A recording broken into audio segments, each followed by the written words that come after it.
SKTNM menghadiri jamuan Hari Raya.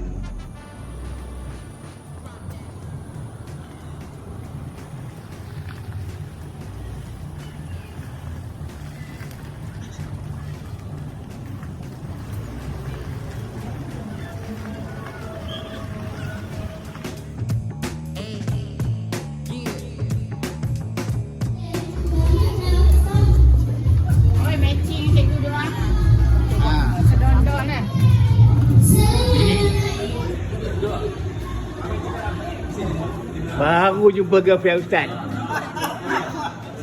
Ha? Baru jumpa girlfriend Ustaz. Ambil yang masuk YouTube. Ya ke? Cepat, akam ni semua cakap. Dia dah pakai baju lampu Jawa. Tolong kan, tolong. Akam dia tolong. Habis ini diberkati dan berjalan dengan ceria. Ya Raja, berkatilah rezeki dan makanan kami yang dimati. Ya makanlah sambutan ini sebagai Bukan semuanya bagi sekarang kepada teman kita yang semua ini wali kita ini Cik Fakhrul Husni bin Muhammad Amin, yang saya hormati Imam Besar Masjid Bawah Tuan Haji Abdul Hamid Jumaidi, yang besar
Assalamualaikum warahmatullahi wabarakatuh. Alhamdulillah, syukur kepada Allah kerana dalam SKTNM telah berjaya menjalankan sambutan Aidilfitri 2026 pada tahun ini dengan meriah, dengan kehadiran tetamu-tetamu dan juga kehadiran semua HKPIBG, mantan guru besar dan juga individu-individu yang telah memberi sumbangan besar pada SKTNM. Jadi kami berharap supaya hubungan ini dapat berkelan sampai bila-bila, insyaAllah. InsyaAllah. TL teman-teman.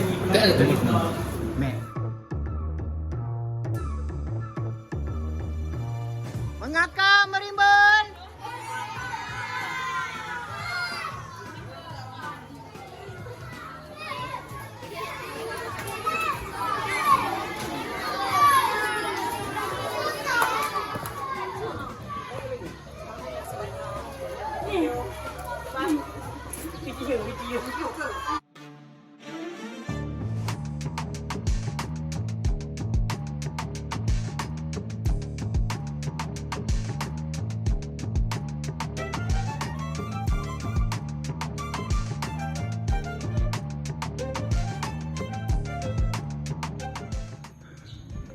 tu kita bawa anda ke